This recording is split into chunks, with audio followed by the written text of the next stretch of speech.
अहो अहो हाँ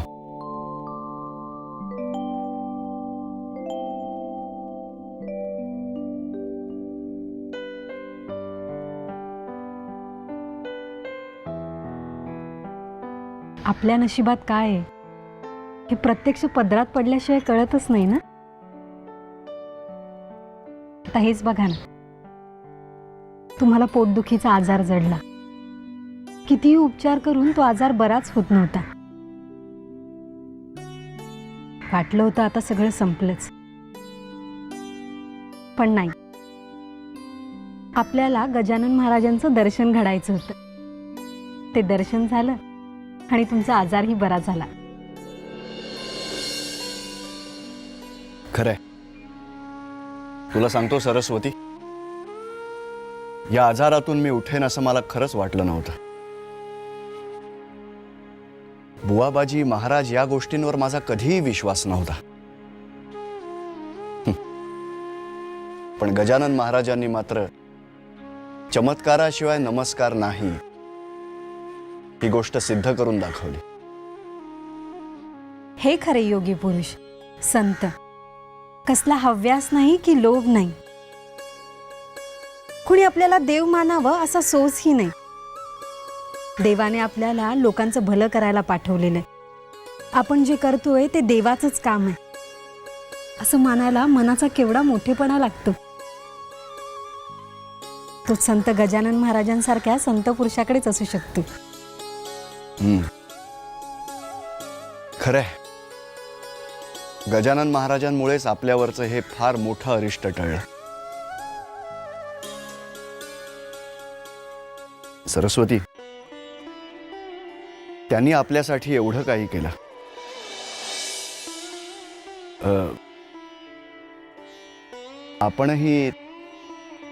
आपणही त्यांच्यासाठी काहीतरी करावं असं मला राहून राहून वाटतंय। तुला काय वाटतं, काय करावं आपण? म्हणजे आपण काय द्यावं त्यांना? आपण काय देणार त्यांना? ते तर विश्वाचे स्वामी आहेत, ब्रह्मांड नायक आहेत। आपली सगळी संपत्ती ओवाळून टाकली तरी कमीच आहे। नाही नाही, तरी सुद्धा मला असं वाटतं की काय?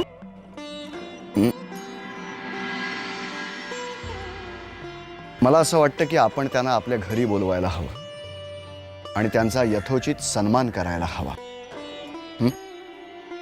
आजारपणाबद्दल अजिबात बोलू नका, ती आठवणही नको। ती आठवण झाली ना तर आजही अंगावरती शहारा येतो माझ्या। तुम्हाला सांगतो, मी म्हणून यातून तगलो हा, दुसरा कोणी असता ना तर कधी जीव गेला असता त्याचा। सगळी गजानन महाराजांचीच कृपा झाली आहे। अहो देव पावला म्हणायचं। अहो हे म्हणतायत महाराजांनी आपल्यासाठी एवढं केलंय, आपण काहीतरी करायला हवं त्यांच्यासाठी। हो हो, पण ते महाराज आहेत, आपण काय करणार त्यांच्यासाठी? ज्याच्या सोबतच परमेश्वर आहे त्याला कशाची काय कमी? हे बघ सरस्वती, तरी सुद्धा फूल न फुलाची पाकळी। महाराज, महाराज, आपण साक्षात माझ्या घरी? महाराज, गण गण गणात बोलते।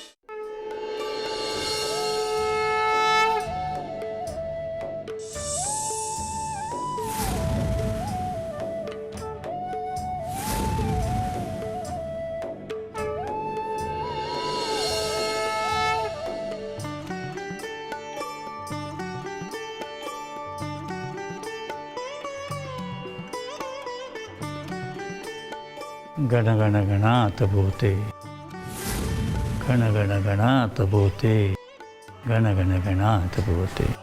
लक्ष्मणा, अरे तू आमची आठवण काढलीस।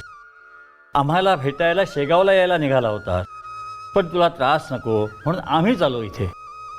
महाराज, महाराज, तुम्ही कसं ओळखलात मी शेगावला येणार होतो ते?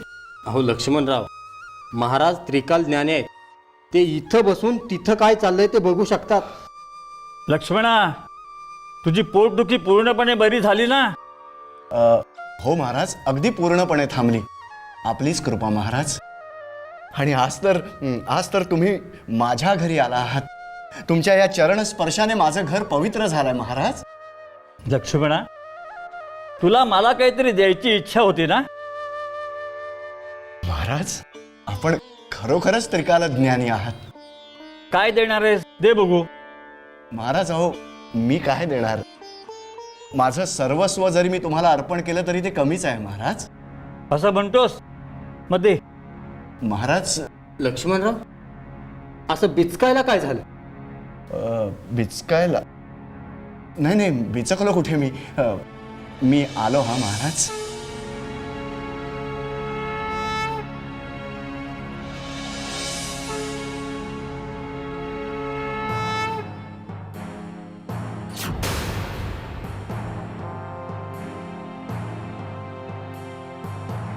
महाराज, ही माझी आयुष्यभराची पुंजी आहे जी मी तुमच्या चरणी अर्पण करतोय. कृपया हिचा स्वीकार करा महाराज. हे काय? एवढंच? महाराज, जे काही होतं ते सगळं काही दिलं आहे. मला वाटलं सडळ असते सर्व काही तू मला अर्पण करशील. महाराज, माझ्यावर विश्वास ठेवा महाराज. खरंच अगदी जे काही होतं ते सगळं इथे आणून ठेवलंय. खरं सांगतोयस लक्ष्मणा?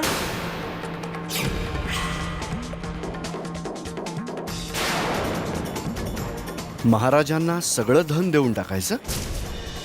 कशासाठी? महाराज योगी पुरुष, एवढ्या धनाचं ते काय करणार? दुसऱ्या कुणाला दान करून टाकणार. मी कमावलेलं धन महाराजांनी का दान करून टाकावं? ते हे धन दान करतील किंवा स्वतः त्याचा उपभोग घेतील. पण मुळात त्यांना एवढं धन अर्पण करण्याची गरजच नाही. माझ्या भविष्यासाठी ते राखून ठेवायला हवं. लक्ष्मणा, अरे असा विचारात काय पडलायस? काय विचारतो तुला? महाराज, मी खरंच सांगतोय, माझी धनपेटी मी पूर्णपणे रिकामी केली महाराज. असं? आणि महाराज, मी तुम्हाला देणारा कोण? अहो, तुम्ही तर या विश्वाचे स्वामी आहात. ब्रह्मांड नायक आहात तुम्ही महाराज. आजवर तुम्ही तुमच्या भक्तांना कसं भरभरून दिलं आहे. आणि मी तुम्हाला काही द्यावं या योग्यतेचा मी नाही महाराज. आणि ही संपत्ती सुद्धा केवळ गुरुमाऊलींच्या प्रति प्रेम आदर व्यक्त करण्यासाठी अर्पण करतो आहे. अर्पण करतो आहे म्हणण्यापेक्षा जे काही तुमचंच आहे तेच तुम्हाला परत देतो आहे महाराज. आम्ही तुला आशीर्वाद दिला होता, तोही परत करतोयस? नाही महाराज, तो आशीर्वाद तेवढा माझ्याकडेच राहू द्या. कारण यापुढे तेवढी एकच संपत्ती माझ्याजवळ उरणार आहे. आण तो इकडे तुझी पुंजी. हा? पाहू दे मला. हो.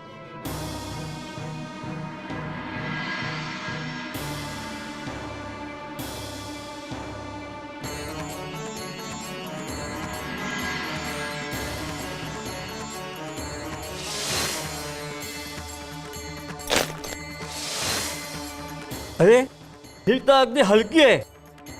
चल दाखव तुझी धनपेटी. महाराज, लक्ष्मणा, हीच ना तुझी धनपेटी ज्यात तुझ्या आयुष्याभरची पुंजी तू जतन करून ठेवली आहेस? हो महाराज. ह्यातलं सगळं धन तू आम्हाला अर्पण केलं आहेस ना? महाराज, या गरीब भक्तावर तुमचा विश्वास नाहीये का? नाही, विश्वास आहे. पण जोपर्यंत आमच्या डोळ्यांना आमच्या भक्ताचा भक्तिभाव दिसत नाही तोपर्यंत आमचे डोळे विश्वास ठेवणार नाही. महाराज, काय नाही उघडणार धनपेटी? ते मी अहो, चाचरताय काय असे? कुठे काय उघडतो ना. अरे मग उघड ना ती पेटी आणि दाखव आम्हाला. हो महाराज.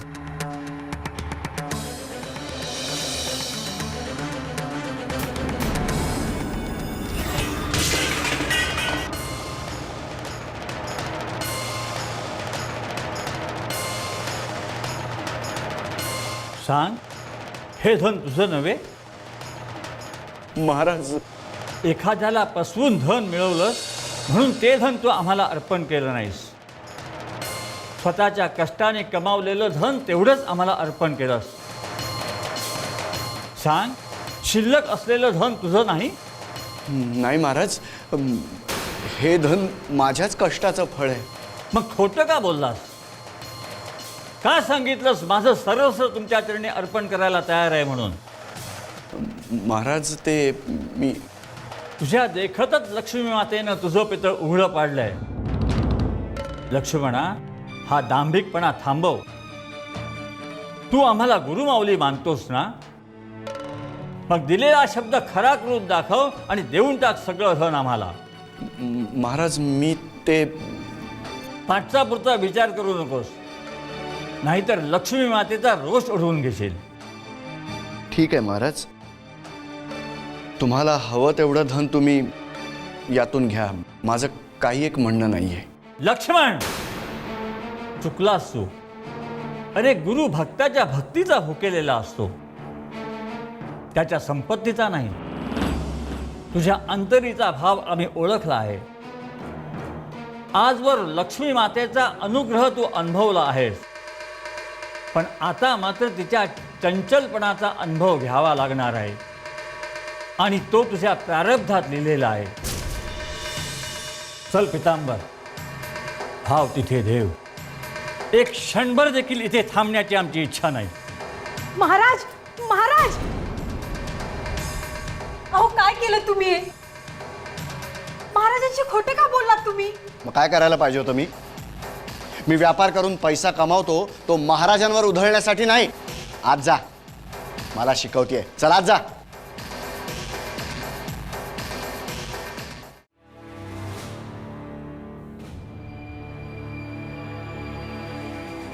काय हो, काय झालं?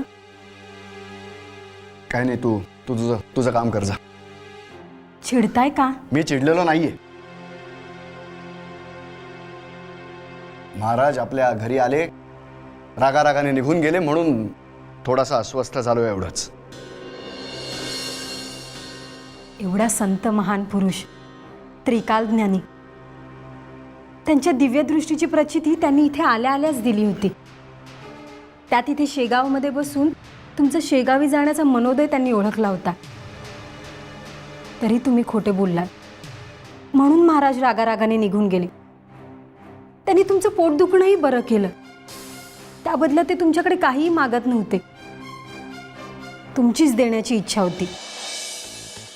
मग मग काय चुकलं काय माझं त्याच्यात? हो, सरस्वती, चुकलं हे की तुम्ही तुमचा मोठेपणा दाखवण्यासाठी महाराजांशी खोटं बोललात. काय गरज होती आयुष्यभरची जमापुंजी मी तुमच्या चरणी अर्पण करतो अशी सांगण्याची? खरं काय ते सांगायचं होतं ना, की मी यथाशक्ती तुम्हाला काही दान देऊ इच्छितो. महाराजांनी ते दान आनंदाने स्वीकारलं असतं, पण महाराजांना लोभी समजून तुम्ही धन लपवून ठेवलं. हा महाराजांचा अवमान झालाय. ज्यांनी आयुष्यात कुठल्याच गोष्टीचा मोह धरला नाही.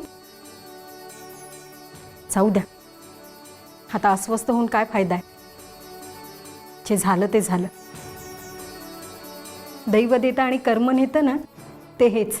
माझं कर्म चांगलंच आहे सरस्वती, कळलं? माझं कर्म चांगलंच आहे. मला मान्य आहे की माझी पोटदुखी त्यांनी बरी केली, त्यांच्या कृपाशीर्वादाने ती बरी झाली, मान्य आहे मला. अरे पण हे माझी संपत्ती, मी जमवलेलं धन, हे सगळं मी माझ्या कर्माने जमा केलं आहे, माझ्या कर्माने. मग दान म्हणून मी ते सगळं त्यांना का द्यायचं? का द्यायचं मी? अहो, पण त्यांनी तुमच्याकडे काही मागितलंच नव्हतं. तुम्ही त्यांना तुमचे परमभक्त असल्याचे ना भासवण्याचा प्रयत्न केला, आणि तो सफल झाला नाही म्हणून अस्वस्थ होता. मी त्या विचाराने अस्वस्थ झालेलो नाहीये, कळलं का तुला? त्या विचाराने अस्वस्थ झालेलो नाहीये. ते आपल्या घरी आले, रागारागाने निघून गेले. आता त्यांची चिंता मी का करू? का करू मी?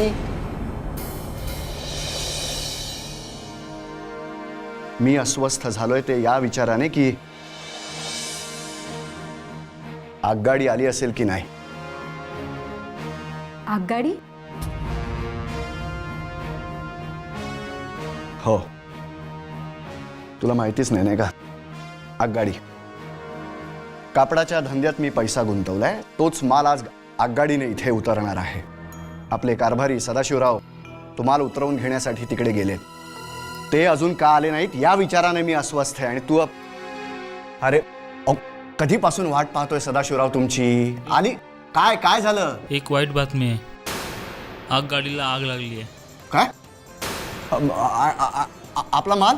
आपला माल जळून खाक झालाय. माल खाक?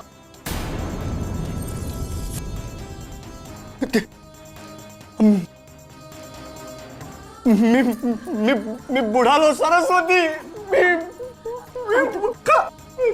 तुम्ही शांत व्हा. महाराज, महाराज.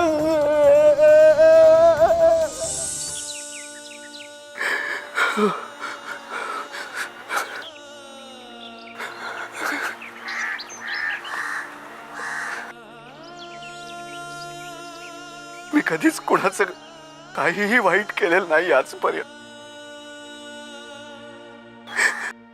तरीही माझी ही अशी अवस्था व्हावी. गजानन महाराजांना माझी सगळी संपत्ती हवी होती, सगळी. आणि मी नाही दिली ती. म्हणून माझी ही अशी ही अशी कफल्लक अवस्था व्हावी. गजानन महाराजांना काहीतरी द्यायचंय, काहीतरी द्यायचंय असा माझाच हट्ट होता. तो माझ्याच अंगाशी यावा. नाही हो, नाही. महाराजांनी तुमची परीक्षा घेतली. त्यांनी तुमच्याकडे काहीही मागितलं नसताना तुम्हीच त्यांना म्हणालात, माझं जे काही आहे ते तुमचंच आहे. म्हणून महाराजी हट्टाला पेटले. त्यांनी तुमच्याकडून तुमची सारी संपत्ती घेतली, तो तुमच्या मनातला भाव पडताळण्यासाठी. आज आपण कफल्लक झालोय हे खरंय, पण आज आपली ही अवस्था निर्माण झालीये तो तुमचा अहंकार गळून पडण्यासाठी, तुमचा मोठेपणा मिरवण्याची खोड मोडण्यासाठी. एकदा हे झालं की पुन्हा बरकत येईल आणि गजानन महाराजच आणून देतील. तेव्हा कृपा करून महाराजांवर राग धरू नका. अंतःकरणापासून त्यांना शरण जा. तुमच्या मनातला खरा भाव निर्माण करा. तो महाराजांना दिसला की सगळं मंगल होईल. गण गण गणात बोते. गण गण गणात बोते. तर हे असं घडलं. लक्ष्मण घोडेच्या अंतरीचा भाव महाराजांनी ओळखला. त्याच्याकडून कोणतीही भेट न स्वीकारता महाराज निघून गेले. पुढच्या 6 महिन्यात लक्ष्मण घोडेचा रावाचा रंक झाला. तात्पर्य, सद्गुरू तुमच्याकडे काहीच मागत नाहीत. तरीही तुम्ही त्यांना आपणून काही देऊ केलं तर मनापासून द्या. अंतरीचा भाव स्वच्छ ठेवा. असं केलं तर तुमची आणखी भरभराट होईल. सुहास, हा ग्रंथ तू वाच. या ग्रंथातल्या प्रत्येक शब्दाचा अर्थ तू समजून घे. तुझं कल्याण होईल.